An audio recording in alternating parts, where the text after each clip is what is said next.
The kids will know. The kids will watch it growing up. It's already iconic. It is already iconic. Okay, let's get us into it. Yeah. Presented by Under Armour and Sleeper Fantasy. Welcome to Light Years. Andy, we got a special guest here. Cannot wait. The mercurial, mischievous Ethan Sherwood Strauss from the House of Strauss. You know, Bob Myers just getting put on blast all the time. We had an in-season tournament, and I'm like, who better to have this conversation with than Ethan, the man who's been on every side of the Warriors, and on the up, on the back, just looking at every angle. Yeah. How you doing, man? Yeah, I'm doing great. I'm always happy to talk to you guys. I'm thinking about who, if we were doing Madden ratings of media people for mischief, you know, I feel like Grant Cohn would be a 97. You know, he would be up there. Different style, different game. You know, different game. It's like comparing a pocket passer to an RPO running quarterback. You know, we can't. It's apples to oranges. Would Stephen A be 99 mischief? I feel like he's very mischievous. I think he's up there. Andy, I don't know if Andy considers himself media, but he would be 99 mischief. I think that's clear. Hey, back in the day, I was pretty chill doing media, though. You got to remember, I was pretty chill in the rooms. You know, I was a good dude. Good journalism. Indeed. I see my article is there. The in-season tournament, another streaming flop. I'm going to sell it better than Adam Silver did when he was on the Pat McAfee show and looked like he was trying to pass a kidney stone while McAfee was trying to pump it up.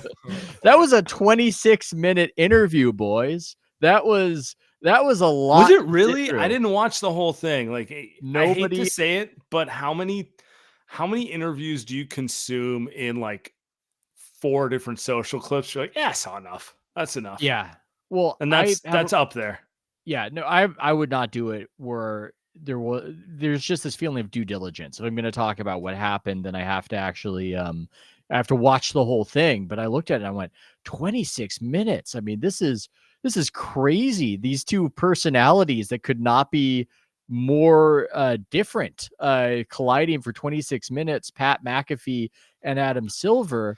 And in a way, it was just funny because McAfee was wearing an NBA Cup shirt, or I guess in his case, it's what do you call it? You don't call them a wife beater these days. You call it what's the word I'm looking for a very basic term that I can't even remember because a tank top.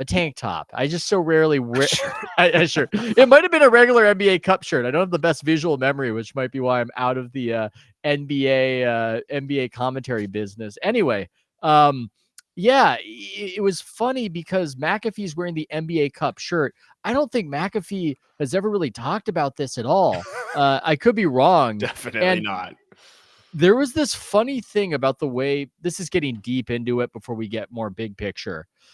I think something I didn't mention in the article is that ESPN was a problem for the NBA when it came to promoting this thing because they have so much on the calendar and they have a rule over there now where they don't tell you. And maybe you guys in the chat have noticed this, but ESPN, when you go to ESPN.com, they don't just tell you about what the biggest sporting event happening is. They tell you about what is on ESPN. So this is what the NBA ran into. Their first in-season game, I think, was on TNT, and they had the NHL just plastered across ESPN. And we might say ESPN is not what it was, but it is a powerful signal to the normie that something big is happening. And when you're trying to get something new off the ground, it's not so great to be shut out. So it was funny to just whiplash from ESPN pretending that this thing didn't exist for a couple days because those elimination games were on Turner to I'm Pat McAfee and I'm wearing the NBA Cup and isn't this great, Adam? This whole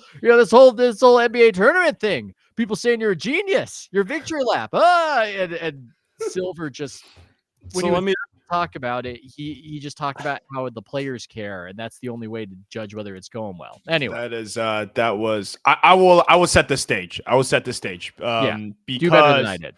Because it's not, when I say that an in-season tournament that I feel like it's getting hyped up, but not many people watch it. I don't really have the numbers or really the stuff to back it up. Ethan, you wrote an entire piece today talking about why the in-season tournament you think is a flop based on certain things. And it doesn't feel that way online, but you disagree. I think that's that's the premise, right? Yeah, the flashpoint for us, I think, might just be that game between the Pacers and the it was the Pacers against the Bucks. Yeah, the Pacers against the No. Actually, the flashpoint would be the Pacers against the Celtics. Sorry for speaking. Okay. So much hot and heavy action in that. That was a better game. To be fair, it was a better game, and because it was a better game, I remember being online, and you would have thought this was the Super Bowl times the World Cup. It was just, oh my God, this is amazing. Silver's a genius. This is incredible. And you come out of that bubble thinking, oh my God, this is really hitting. And then you get the ratings, then you get the viewership, and it's Bengals Jaguars in a battle of backup quarterbacks, 16 million people, Celtics Pacers, 1 million people. And later on in the night, Pelicans Kings, 741,000. So you're really dealing with a Twitter versus real life situation. And yes, the NFL is king, obviously, but there's something here, which is your return on investment, how much you're putting into it. What are your expectations? I feel as though the broader NBA media never really outlined that. Whenever they get a morsel of it's more viewership here, they run with it, they trumpet it, but nobody ever outlined, well, by how much more, with everything they're putting into it. I mean, they spent 7 figures just redesigning the goofy courts. And I just feel like I'm in I like the courts. I'm not gonna lie. I actually don't dislike the courts. I kind of like the courts, but it's funny that's the thing. That's the only thing that people feel permitted to criticize. I just look at it. I go big picture. I go this way with it. I don't want to be the NBA hater. I feel what I'm dealing with is this issue where the NBA media. No, seriously. I mean, it's profitable. It's lucrative to a certain extent. But part of the issue is that in NBA media, it's 100% approval for everything in the Silver era. And I want there to be a diversity of opinion. I want people going, hey, I think this is genius. Hey, I think this doesn't work. And when I see something like the in-season tournament and I see all the investment they put into it, and I don't see the viewership returns, and by the way, that was the point. So anybody saying, oh, the basketball is good. Let me ask you. So I agree with you there. My pushback to you is this. Are you premature by a day or two? Because this entire tournament is based off of the idea that the ratings will come when people understand over time. So in theory, the finals should be the thing we care about. If the finals are good, if people start tuning into it and they're like, I'm not surprised that a group round game, which is a confusing concept in, November 15th, where Draymond's choking out Rudy Gobert and Andy and I are cheering on, I'm not surprised it doesn't get better than regular season ratings. Do you feel like you need to see what the finals ratings are to make an actual determination of whether this was a successful, endeavor, I guess, I whatever you want to call it? I mean, if it comes back Tuesday and it was 20 million people, then we will go back and we will reassess. I mean, if you can put up something that looks like a college football championship, then we're in a different ballpark. But I don't think we're going to be there based on what do college basketball championships do? Or do you know off the top of your head? Well, a great Final Four game will get you in the 12 million, 13 million. A final, a great, NCAA championship will get you more in that 20 million neighborhood. That's not the bar. The bar is what? An NBA playoff game? Christmas game? I mean, I guess, but you're not talking about that much in the grand scheme. I mean, think of all they've done for this. Think of the Michael Imperioli advertisement, the LL Cool J music video, the logistics of shifting the entire league to, around this. There were no games today, by the way, because they cleared out the schedule. And on Saturday, there was only one game. So ridiculous. I mean, yeah, maybe you'll get a number I mean, I could see it being 4 mil and I could see it being 5 mil. And if it's over 5, then that's really good.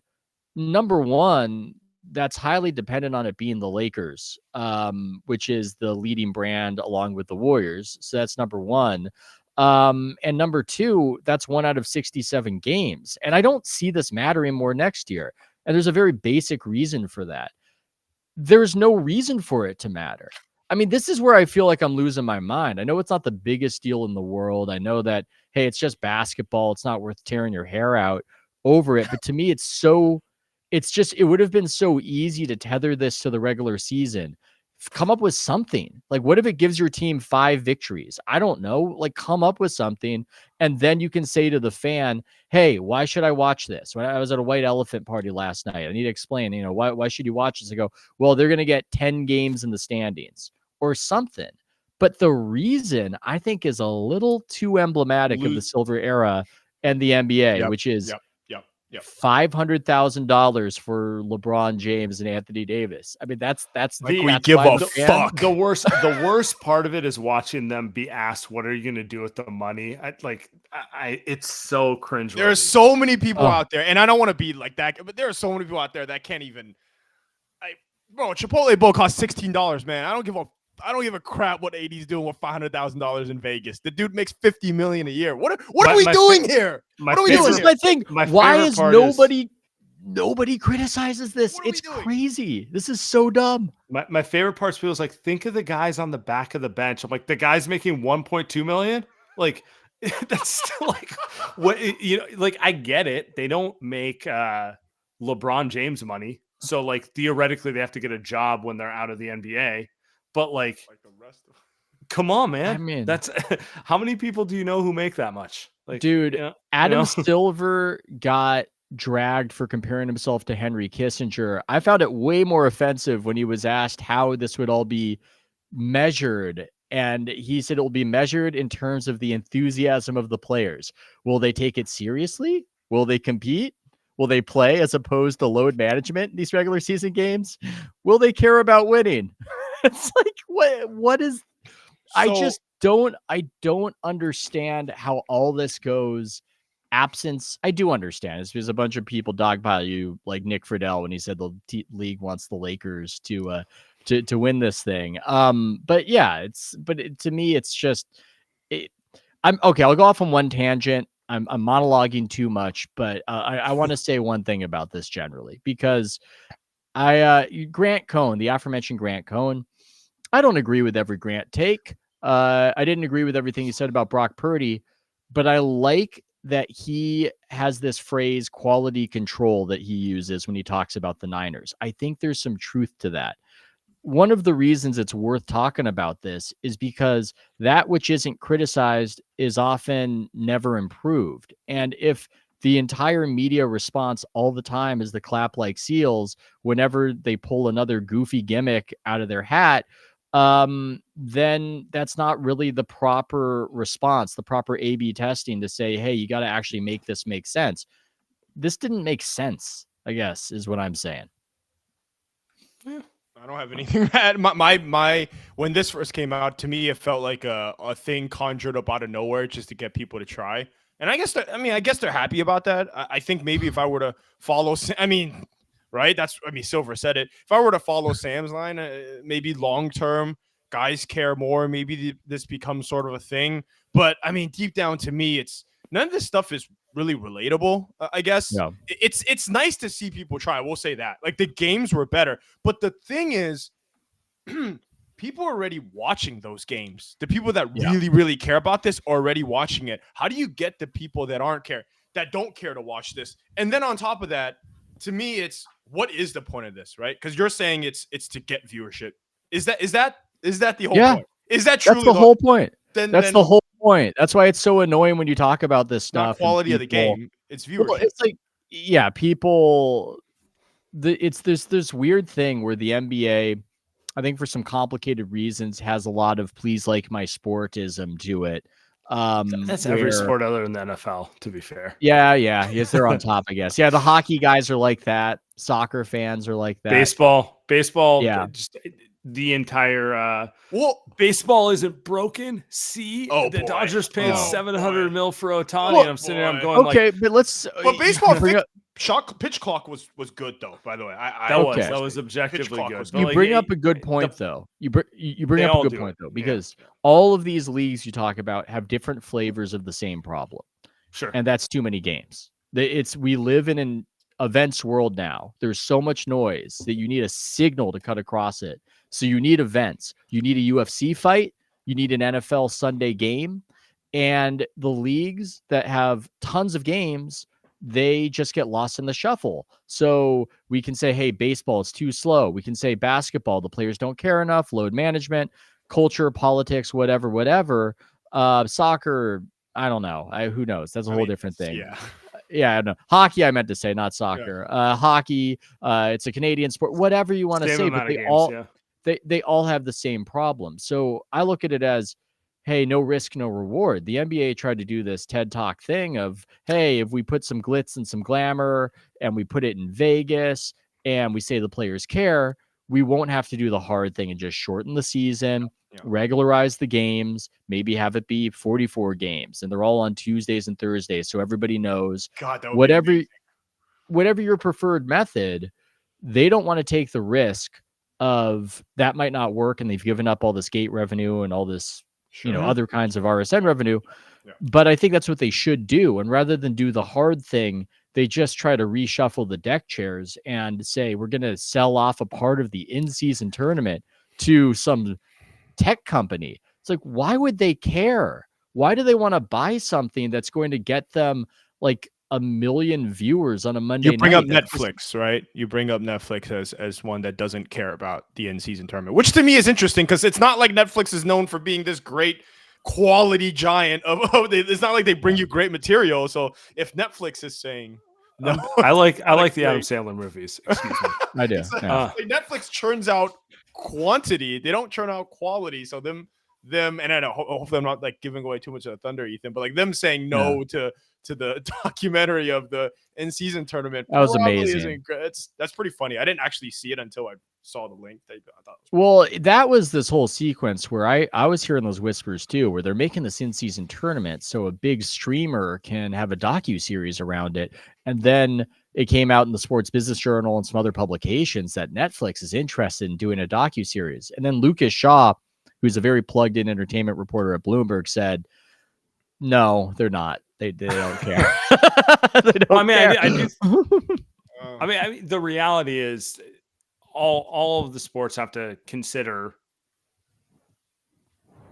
remaking their entire business model in certain ways, right? Like it's just kind of like the RSN model, it's dying. So what is the best way to make the NBA or MLB or NHL a lucrative business that fans love, but that also works for everyone involved with it? So this is the way I look at this is you may have been a little harsh for me, but I appreciate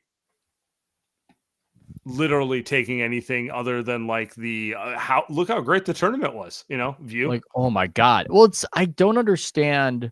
There were some good games, but I don't understand how it's like, it was fun, but it's just like, there were blowouts at the end and everyone's talking about how great it all is. I just feel like I feel like I'm in an alternate universe sometimes. And it's just, I don't feel like I'm overly critical. I think this is directionally correct by the NBA. If we're going to give some praise, they need events over inventory. Yeah, this was a recognition of that. This was a recognition. I get the idea. The idea is how can we make there be these like inflection points in the season that make people tune in, as opposed to like slog, that sort of thing. It's like in-season tournament, Christmas, All-Star break. Maybe I'm on the spectrum. I don't know, but could somebody just explain what does it mean that the Lakers won this? Can someone just explain that to me? I asked that question. One ring closer to Jordan. That's what it means. We're going to make up a new tournament to get him the 6th. They beat terrible teams on the way to it, and the team they were going against was the Indiana Pacers, and I just don't, like, does it mean they were the best team of the winter? Like, what is it? you ask these questions and somebody says, I saw some NBA media person going, oh, I'm a soccer fan. Trust me, you'll just enjoy all these different cups and things that have nothing to do with the main thing. And yada. It's like, no, I'm American. It doesn't work that way. It's a very very fat it's TV also schedule. Like there's history to those sort of things, right? So yeah, maybe that's the point. They're like, trust me, Ethan, 30 years from now, you'll remember the first in-season tournament champion. Here's what will happen. This thing will matter less next year than it mattered this year. So when I hear people when I hear people go like, this is just year one, I go, yeah, and the play-in tournament or the play-in games for the playoffs was a bigger deal in year one than it was later on. Now, people can debate whether or not that was a good reform. I think there are good arguments on both sides of that. But I think what I would say is this. The in-season tournament is not doomed. It is not doomed. It just needs to be successfully tethered to the regular season. If you can give people a reason to tune in and have it benefit their team in the regular season, then it makes sense. But if we're all just going to applaud this and say that we're just going to cheer every year when a tournament is won that gets the players $500,000, that means nothing, and then the stats don't mean anything for the year, I don't really see that working. It seems like an obvious Anthony observation. Davis's best games not counting in the stat book. It's great. There is no better player in made-up NBA competitions than Anthony Davis. It's actually kind of hilarious. Like in the bubble, he looked like the best version of Anthony Davis for an extended period of time, and in Vegas in the finals, like I mean, he's a phenomenal player. Like he's great, right? And he's kind of up and down in terms of like high end impact. And his two greatest career moments are the bubble, which everyone kind of makes fun of, and the in-season tournament finals. Both times he did stuff that no one can do, and it's kind of hilarious. That's kind of a great way to describe him as a player. So. Here's a question. Is the bubble championship a real championship? No, we don't count it. We do not count it. Yeah. It's not. No. I'm willing to give credence to the idea that it's different, but it's too bad. If this Lakers team's only success is winning these weird, like Adam Silver win a real one. Win a real one, Lakers. That's all I'm saying. Like, they're the two things that they've won in the LeBron AD era are the bubble and the in-season tournament. It's I'm not saying that they aren't a very good team and they're not a scary team when they're really rolling and they haven't like done certain things that are good, but like we're gonna walk away from this era being like, yeah, you guys haven't really won one since Kobe and Powell played. I guess it counts. It counts technically. It's in the rafter. It is a championship. It's just one of these things where, I mean, look, you didn't have to travel. There was no road crowd. It was an open gym. It's tough because they have a good case to have been the best team that season. And you could argue that they would have won it had it been a real postseason. But I'm sorry. I mean, that was just. But do you buy Anthony Davis shoots the way he does in a road gym? No, hell no. Of course. Hell no. It's one of those things where it's like, LeBron, it's like, all right, man, I can buy he could do anything because he's proven it over time. But the rest of them, I think it's hilariously on brand that the LA baseball team also win 120 games every year, and then also won a fake championship. This is the cope you need right now. This is what, I mean, you brought it up. I was never going to bring that it up. Baseball. I just think it's funny. I think it's hilarious. I'll defend that baseball team. I feel like that baseball team is legit good, and this is they again, always are, but it's just they always lose. Isn't it the same thing? It's like it's not that the Lakers weren't good. It's not that the Dodgers weren't good. It's that it's a war of attrition, right? Yeah. And do you buy that they would have been able to get through the whole thing? Well, history shows that they have never done it, except for, which is I think interesting. Baseball is a cruel. That's one of these where when an NBA team wins the championship, they're almost always the best team. Right. We had what did we have this time? We had the Rangers versus the Diamondbacks. I mean, that's the issue for baseball that they got to address. Again, all of these inventory sports have their own flavor of problem. Although hockey also has this issue. I'll stop talking though, because I'll probably offend some Giants some San Francisco Giants fans if we talk about the randomness of the postseason. But those are good times. The thing about it is, and I've always admitted this, is they won 3 times, and each time it felt like, oh, are they like the 5th best team? But then you win it one time, it's like you're fine, right? You win it first time, it's like fine, it doesn't matter, it's baseball. Then they win it again, and you're like, shit, they might be really good. Then they win it again, and you're like, wow. The third one was I gotta take Bruce Bochy winning it this last time validated it. I mean, that guy, guy's got the touch. Yeah. That's LeBron winning it for Cleveland. He also just, how much angrier are Giants fans because he did? It just invalidates everything they've done post. Well, for me, I'm pretty happy for him. It was never gonna work with it. This as a Farhan. Sure. Speaking to Sam, like as someone that has. I only known Farhan since he's been on the Giants, but like Farhan was never gonna, like, they were never.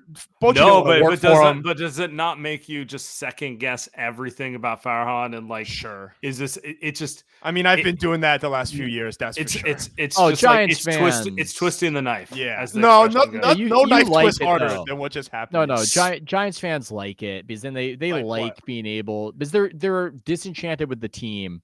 So they liked when Bochy won, so they can just point and go, you see. That's fair.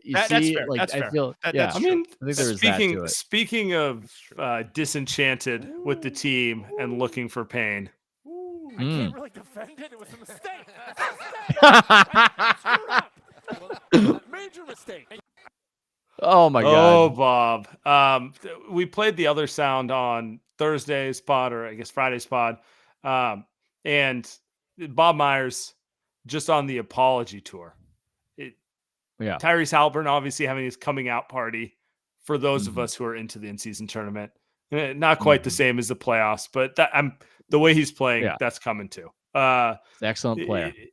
It feels like, it's his moment in some ways as like the up and coming young player. And you were around the team in 2020. They let everyone know how much they liked Tyrese Haliburton. Now, I get not taking him number 2 overall, but that doesn't matter. You like the guy, and you look at it 3 years later, the guy you took is the 5th stringer in Detroit, and he's probably not going to be an NBA player in 2 years. He'll probably get a flyer deal from someone, and he's gone. Meanwhile, this guy, I don't know if he'll ever be as good as Steph, but it reminds me of a Steph Curry type of rise where you're just like, oh, they got a dude to build around, that sort of thing. So, yeah. Well, I mean, it just sucks. I don't blame them because my draft analysis was garbage too. It was a very weird year to try to figure out who would be good. It ended early. Every guy probably had their development disrupted to a certain extent. And so you were almost trying to analyze with blinders. When I saw Haliburton, because I watched every play that Haliburton had at Iowa State, and he was not good in the pick and roll. That's pandemic boredom, by the way. It was. We were getting blood from a stone. That's what broke me. That's why I quit. That's why I opened up my own shop. I got broken by that whole experience. Synergy, removed from humanity for 8 months. Yes. It was bad. So he was, you see a lot of what you see now. He just understands the game, but he just didn't seem to have the skill level to just run a pick and roll. A lot of what he was doing was kind of off the ball. And so you didn't know that you would be able to build around him, but it was interesting. Him and the infamous Killian Hayes were both guys who had really good looking stats, and that would have been a reason to go against the conventional wisdom. With Hayes, it would not have worked out well. With Haliburton, obviously, it's worked out great, except the Sacramento Kings traded him, and their fans, speaking of coping, continued to try to make up some reasoning or rationale where their point guard wouldn't have flourished and blah, blah, blah. We're going to get to the second round 3 years in a row. This is great. Yeah. No, you guys just clearly missed your window to be a championship contending team. That's what happened. I mean, that is what happened. I'm not too critical of it because who can predict the future, but here's what I will say. It's painful to watch Bob say that, but I don't blame him for the pick. I think he's way better on television than I ever thought he would be. That's the next Fluff and Bob. And then third, I would say that it's actually a worse outcome in terms of you should have known better for the Sacramento Kings than it is for the Golden State Warriors. But if I'm adding a fourth, I would go, I look at it all with chagrin and some pain on behalf of Warriors fans, because you do need a thing or two to go right to extend that window, and they just turned up snake eyes on a couple of those chances, and now they're at where they're at. The one that's more realistically painful is the LaMelo one, and it just never felt like that was even a question, right? Like that was not even part of the equation. That I don't think we even heard whispers about LaMelo going to Golden State. That's how much of a how much of a non-factor he was on the board, which is, I mean, I didn't really enjoy watching him when I watched him, but I'm not a scout or anything like that, so I'm not going to act like I know what I'm talking about. I didn't really enjoy it, but they scouted him, and they never had him close to anything. Now, that might have been a personality/dad thing, so whatever, but I always felt like that's a little more obvious. With Haliburton, it's like, well, he went late. With LaMelo, it's like, oh, can you imagine this team? LaMelo. They would have been under pressure with a Haliburton pick. That would have been like, whoa, you guys really took a swing right there. This had better work out. And, what are you going to do? I think that is the hardest. That's the hardest draft, was the pandemic draft. And it's why do you give them an excuse on it? I guess that's my question. Not in the sense of because he won a championship. That's why I give him an excuse on it. Yeah. That's why. Let me frame this correctly. Okay. I don't give them a hard time for taking Kuminga over Franz Wagner. Franz is a better player. He's probably going to have a better career the whole way through. But Kuminga is probably going to be an NBA player for an extended period of time. It's going to be one of those things where you took a good player, but you didn't take the best player available to you at that pick. They took a guy who won't be in the league.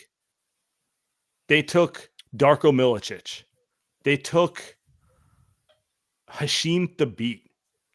There's a lot of scenarios where, to your point, figuring out Haliburton was the hidden gem, I'm not going to hold against them. Not being able to get on base, I will hold against them. None of the picks here, and this is where I'm sitting here and I'm going, I don't really care that it was COVID. I feel like that plays to your favor. You had 9 fucking months to scout these guys, to do all your due diligence, to figure out who can potentially play and who can't. And I cannot stress this enough. He will not be in the NBA in a year. No, I think you're totally right. But after that first, couple weeks of Wiseman, his status was through the roof. He had that coast to coast, what was it, a behind the back, on the incredible Detroit play. Pistons. That's right. Yes, exactly. So there were flashes right there, just when he did get to the league, that if you were an optimistic person, would have you singing his praises. Now, they had more information than we had, and I guess that is a good justification for why you could be critical of it. I'm just not so critical because there was so much going on. And I just look at it more as an unfortunate outcome because, again, they needed to hit right there. They needed to hit. They needed to hit on him or Kuminga. They could have hit on both. They could have hit both draft picks, and we're having a very different conversation about the team if that had happened. I mean, the chat's asking, and I want to ask you, are we sure Wiseman wasn't a Joe Lacob pick? I'm sure we would have heard whispers if that were the case. I think that Bob has always liked size. I actually think Bob and Joe have a lot in common with how they see the sorts of players that they want on a team. And I don't think that this was any situation where Bob was overruled. I think this was a pick they were comfortable with. I think they were impressed by a guy who looked like a young David Robinson. And it went how it went. I agree with the negative assessment that Sam has of his game. It's pretty clear. It's pretty clear they should have just let Sleepy Steve make the pick, because now that guy, he would have picked Wiseman. You would have picked Wiseman. Oh right? no. Yeah. Well, maybe we'll have Steph Give make the pick. Give Kirk the Give controller. Kirk the pick. Yeah, Give Kirk the controller. Come on. Yeah. Are we going to talk football? By the way, are we going to talk football at all? I was do it right now. We're tempted. getting there. I was teased. How do the goons feel about that? Do they hate that? You know, I know you got people from Australia who like the show, and you know they might get mad about it. You tell me. You know, they're gonna deal because we don't care. I was gonna say I just talk it. We're American. We don't do NBA Cup. God damn it, we do football. I think the reality is everyone knows that Andy and I are both from the Bay Area, and while 90% of the show is the Warriors, we're gonna delve into a little Giants and Niners. And come on, let's be honest. The Niners are the only. The Niners. People don't care about the Giants. Yeah. I was saying we're gonna delve into both, but like the Niners are the one that's actually entertaining at this moment. Let's play this right quick because this is a great transition here. Our guy Rob Lopez with the audio. We both started as freshmen, and that's somebody I can really call a friend, and to see what he's doing and succeeding the way he is, that's really cool to see, especially being from Iowa State, where it's not a school that's expected to have this much success at the professional level in any sport. You know what I mean? So it's cool to see my brother do well, and like you said, from the moment that he started. Should the Warriors only draft Iowa State players going forward? Your thoughts? No, clearly. Is it? I mean, the similarities not super strong because, like, ultimately he went in the lottery. Right. Yeah, he was overlooked in terms of superstar potential, but like I think everyone felt Tyrese Haliburton looked like a guy who could be an NBA player. Yes. Whereas Brock Purdy, seventh rounder. But don't they both speak to this? How much people fall in love with physical tools and how much people fall in love with certain highlights in terms of drafting. Because Tyrese Haliburton, I remember you, Ethan, we've talked about this. Confident he could play, not really buying that they're star up. Like, I'm not gonna blame the Warriors for not taking him top 5. He looks like he could be Sean Livingston, that sort of thing, right? Like, you're not drafting the next Steph Curry, you're drafting the next great glue guy type of guy. Yeah. I think it does speak to it. I'm fascinated by what Willard from Willard and Dibbs is called draftism. I like that he coined that when a guy is drafted late, then it's held against him, and it takes a long time for people to adjust frame. Draymond is certainly somebody that we've seen that with, where there's just this refusal to believe he's as good as he is. And with the draftism, that's when you hear the hypotheticals, right? If Draymond, went to this team or that team or blah, blah, blah. And I think it's so ironic because Draymond needed to crash the gates. He wasn't just given a role on the Dynasty Warriors. He helped build it from the bottom and demanded playing time because he so obviously contributed to winning whenever he was in the game. And I think you see a lot of that same conversation around Brock Purdy. It's weird because I'm not somebody who says, "Oh, Brock needs to win the MVP. He should win the MVP." It's nothing crazy. It's just it's clear to me that he's good. I mean, that's really what it is. And it's a strange conversation when you see people shift the goalposts and they come up with holes in it that don't really make a lot of sense to me. And put anyone there. It's like, no, we literally watched anyone. We literally have watched it. Yeah, we've watched that. Yeah, no, he's clearly he benefits from guys being good, but sometimes guys being good can almost take away from your stats as quarterback. I watched Drew Brees play with LaDainian Tomlinson, and then I watched Drew Brees after Tomlinson, and Brees threw the ball a lot more. And Brock is Drew Brees. They are the same. It's the same quarterback. It's amazing. Christian McCaffrey is clearly white LaDainian Tomlinson. I mean, it is. These comparisons are all right there for you. I think that's closer than the two as a quarterback, but I don't hate it. No, they are. They both have weak arms. They have elite feel for the game. They make great throws based on anticipation. Brock can run around more just because it's 2023. Every quarterback can run around more. And they both have a great offensive coordinator. It is literally that they're both undersized. I think heightism. You talk about draftism. I think heightism is definitely a thing. Like Steph gets put in hypotheticals because Steph's 6'3". Like that's pretty obvious. He did for a while.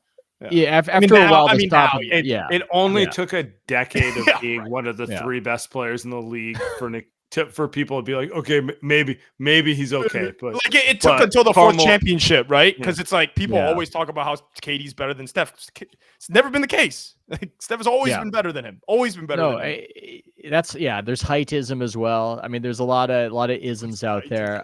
The one, actually, you'll appreciate this one. I threw up. I said heightism. Would you agree? Would you agree that Tyrese Haliburton is a better basketball player than Anthony Edwards? I agree. Yeah, I mean Anthony Edwards is cooler. If I'm trying to sell a sneaker. If you're trying to win a Edwards game, is cool. If you're trying to win a game, who would you rather build around? Haliburton, but Edwards is undeniably cool. I'm also willing to acknowledge like it's still probably early to make that assessment. But there's plenty of people that would take Edwards though. There's plenty of people. I threw the poll out there and I just got shit all over for saying Haliburton was the better basketball player. And it was like you should try. It was like a 2-1. Like, are you kidding me? Ant's so much better. Wow. Whoa. And I'm just sitting there. I'm going like, I get it, and he may be, but it does feel like more athletic, better draft stock, looks the part. Looks the part is the one. Russell Westbrook versus Steph. That was the big one. It's the money ball. This is the kind of guy who walks into a room. I like thinking about those market inefficiencies, and with bringing it back to Purdy, the thing that's interesting to me about him is that he so rarely makes the wrong decision. He had a pick today where you don't know if they miscommunicate, but he probably led Ayuk too much. It was probably a miss, but the decision was correct, right? It's a pick because the throw was off, but the decision is correct. I think that's something that you don't always take into account, that if we think about it like Moneyball, if you repeatedly make the correct decision, it's going to go your way, even if you have these limitations that we mentioned. And that's something that's not so observable, whether it's basketball or football, is the capacity to continue to make the right choice and the right read. What can we see? We can see how big you are. We can see how athletic you are. These are the things that we can see. And that's how and why you've got a situation where maybe it takes a while for a guy to gain credibility on the basis of his production. Yep. I agree. I mean, it's you look at the guy too. I mean, whichever one. You could talk about Haliburton or Purdy. You look at the guy and you're just like, is Brock Purdy look like a quarterback to you? Does he look like an alpha quarterback to you? You know what I mean? Like, there's no shot. I don't know. But he's someone that I think with basketball it's more obvious. Just with football, I don't really know what I'm watching. I don't really know football like that. And you can't see the whole field in football. But you can tell that he has elite feel. Like he knows where guys should be. Versus when we watched anybody else. I mean, even you watch some of these great quarterbacks. You watch even like a Lamar Jackson, or I'm watching Jalen Hurts. Sometimes they don't have this great because they're feel. Overrated, dude. But it doesn't matter for them because they can run. They have big arms, right? Like it just that stuff is more than good enough. I mean, Jalen Hurts had 400 yards and 4 touchdowns in the Super Bowl. They win 13 games of Jimmy's. Look what he did in the Super Bowl. That's not something that you could say someone is not that great. Like when I see that being done in the Super Bowl, that's more than enough to say he's a very good. The Hurts thing. The Hurts thing is interesting because Bosa put him on fraud watch basically, and Tyrod Taylor. We will. We will see if a fatal flaw is in Hurts' game. But I would invite anybody, if they're curious about Purdy and what he does well, to look at the 3rd and 14 against the Cowboys earlier this season that he completed. Because if you just screenshot it when he breaks his hands, as they say, before the throw happens, the ball is the guy is so far away from where he's going to be. And it's something that almost reminds me a little bit of Jokic and maybe Haliburton, these guys with feel, where the ability to find the hole in this sort of sea of chaos and throw a guy open, it's just It's exciting, man. It does. You know, It doesn't get any better. We'll keep going football. Ethan, can you stay a few minutes? I got to do some read, but yeah. So yeah. Okay. All right. Light Years Podcast brought to you by Sleeper Fantasy. The NBA season is here. In-season tournament is here and gone, which means you can now have a chance to 100x your cash on daily fantasy basketball. Basketball has never been more exciting than it is now with players like Steph, LeBron, Luka, KD. Pick more or less on stats for these stars like points, rebounds, three-pointer, steals, double-doubles, and more for up to 100x payout in Sleeper. Get your picks right, and you can win big. Use promo code LIGHTYEARS. Ooh, Sam, bring that back up. And you'll get up to $100 match on your first deposit. Terms and conditions apply. See Sleeper's terms of use for details. Currently operational in over 25 states. Check out Sleeper today. Promo code LIGHTYEARS. Sam's got Haliburton, Jason Tatum, Buddy Hield. That was the winning ticket for last week. Light Years Podcast brought to you by Sleeper Fantasy. All right.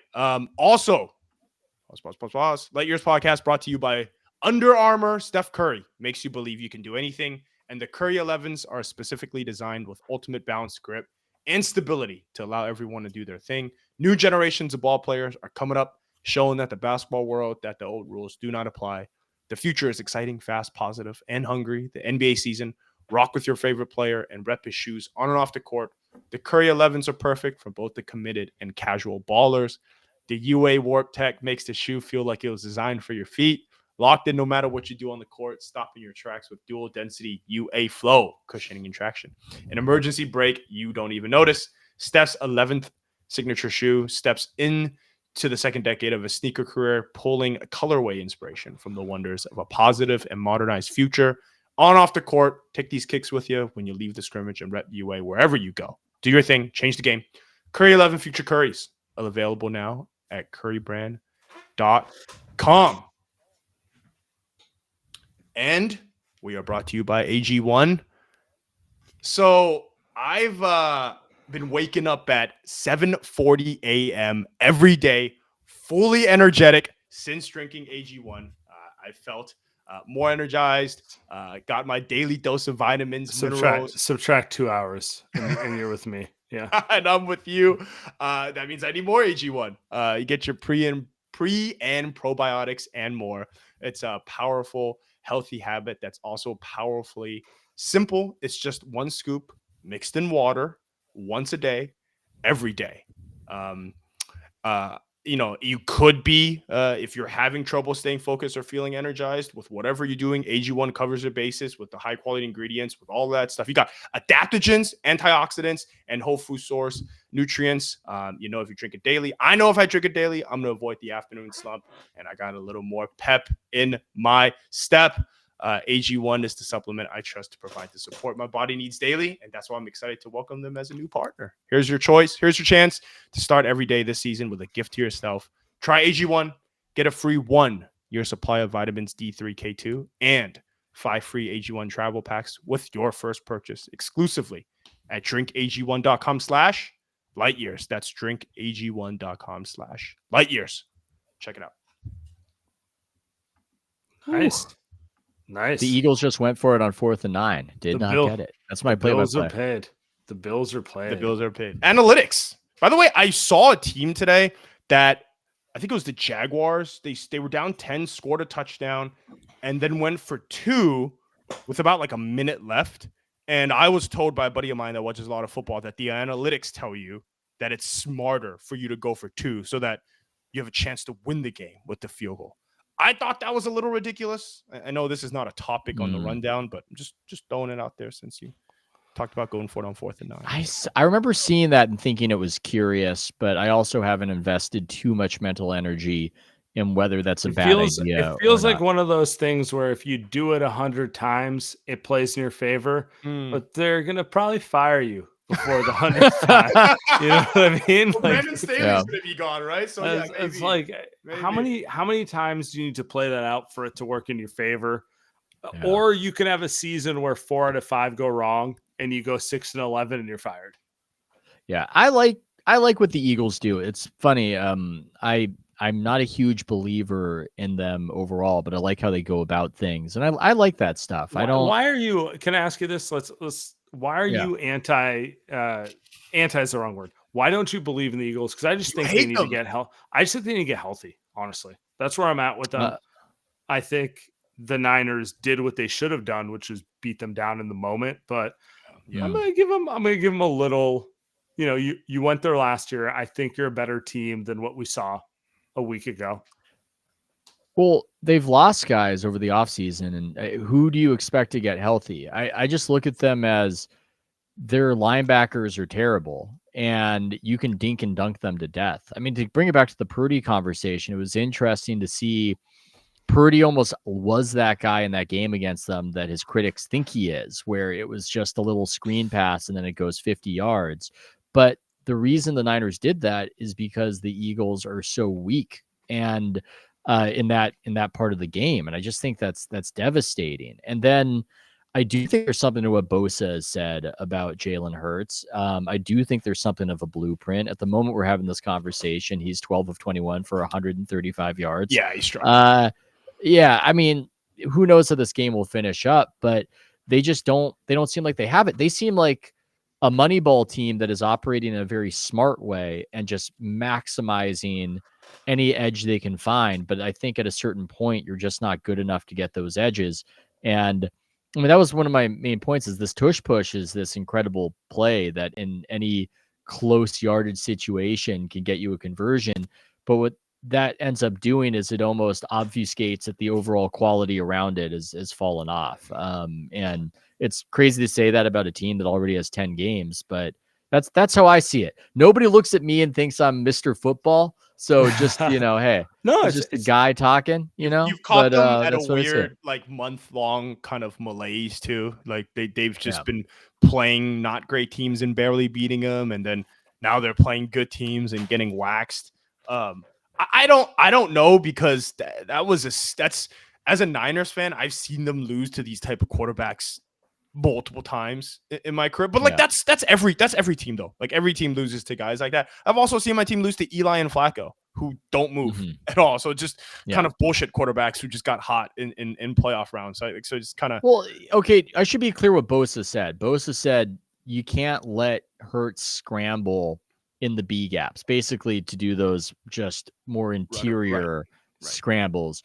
And so their strategy was fascinating to watch. I love stuff like that in football where a team does something overtly strategic and, as Bill Belichick said, makes them play left-handed. I loved in that playoff game of Brady versus Manning where Belichick just switched Rodney Harrison with Ty Law and made Rodney Harrison the cornerback and Ty Law the safety, and it just broke anal retentive Peyton Manning's brain, and he just couldn't handle it, and he was terrible in that game.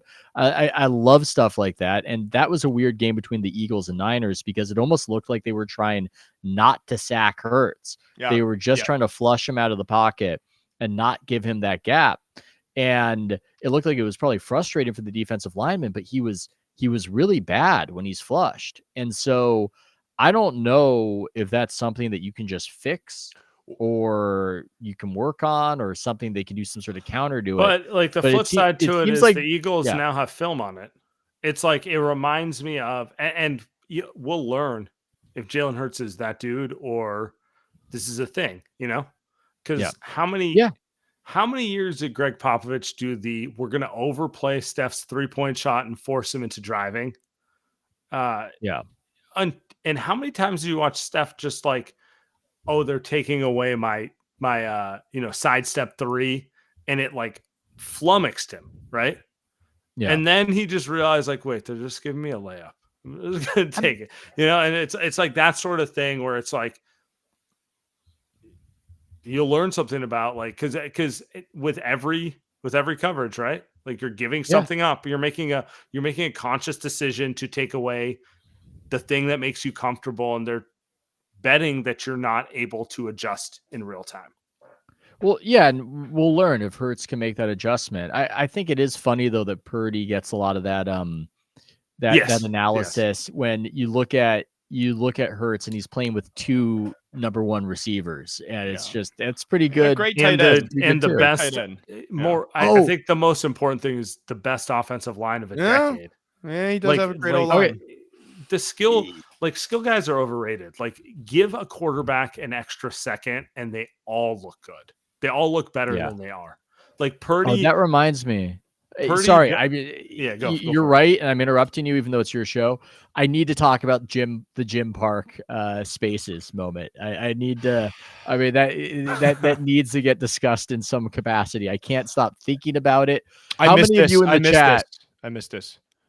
Oh my God. Okay, well, go and check it out, people. I've never met Jim. I'm not trying to make fun of him or anything, but just he was screaming at somebody calling him a Steve Kerr merchant. Why am I bringing this up? Because I've seen Brock Purdy called a check down merchant. I've got so many questions related to all of this. One is how merchant became this word we now talk about. It's a soccer term. That's what it is? Is that what it is? Yeah. Interesting. Oh my God. So that's the etymology. I didn't expect you to be able to answer that question of how that old timey word got in there.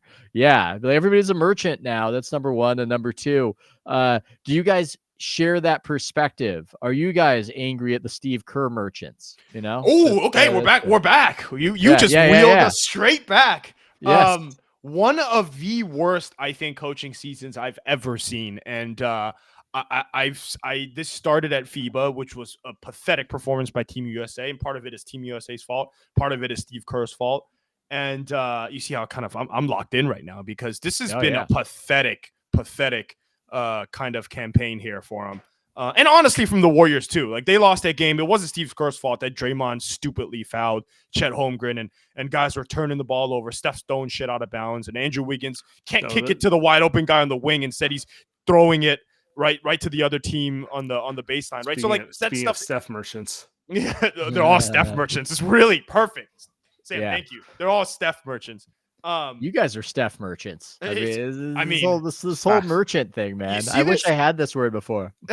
You see this whole Warriors. You see Chase Center, Steph merchant. Joe Lacob's net worth, Steph merchant. You know what I mean? Like do it with that. Hey, sell it out without 30. Let's see. Exactly. Let's see how good an owner you really are, buddy. Exactly. He's going to that place. I think it's a guy that has let the game pass him.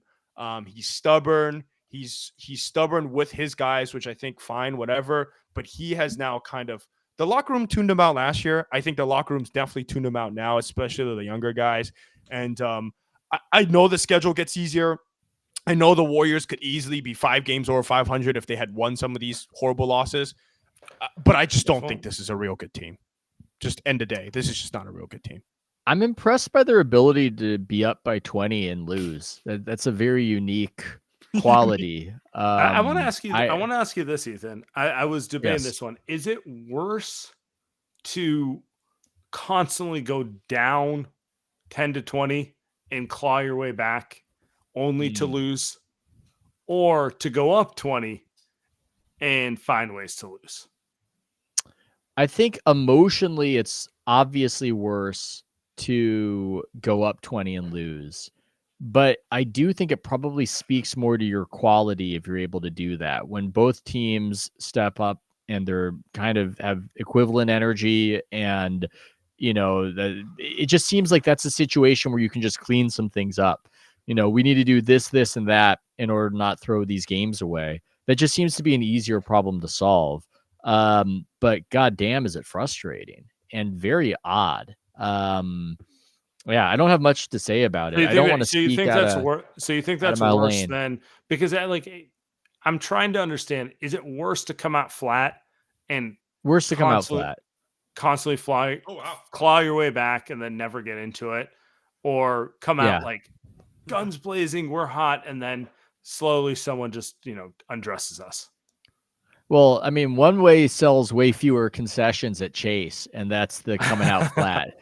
Because then by the time that you're making your comeback, everybody's just left by then. So I think Joey would prefer these. It's ironic because he looks the angriest when it happens, but it's to what you're saying. It's the better way between the two disappointing ways. What a disappointing team. I think. Oh God. It's been the type of, I've kind of tweeted about this all week, and my thing is, the Warriors are super disappointing this season. I think maybe they're a decent team and they end up being a 5 seed, 6 seed, but that's about it. The Giants are the Giants. The Oakland teams are not even here anymore. The A's are gone. The Raiders are gone. It really is just Brock Purdy. The Bay Area Sports is Brock Purdy, who's Williams, who's going to win the MVP. Like, he might win the MVP, which is hilarious. And that's about terrible it. Warriors loss. I just load up another Brock Purdy clip and just redirect the analysis. But it's different though. I was in media covering the Warriors. I'm just a Niner fan. I just enjoy this team. Although, some people out in Cleveland might think I was one and the same when it came to the Warriors, but it's different. So, better than the Chargers, huh? Oh, well. Well, the Chargers went away. Yeah.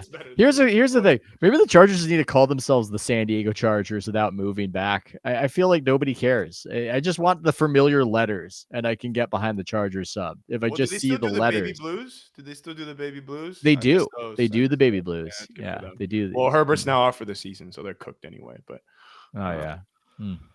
I think we call it a night. I appreciate you, Ethan. Thanks for coming on. Thank you, sir. Much love. Have a great evening. You guys. See ya.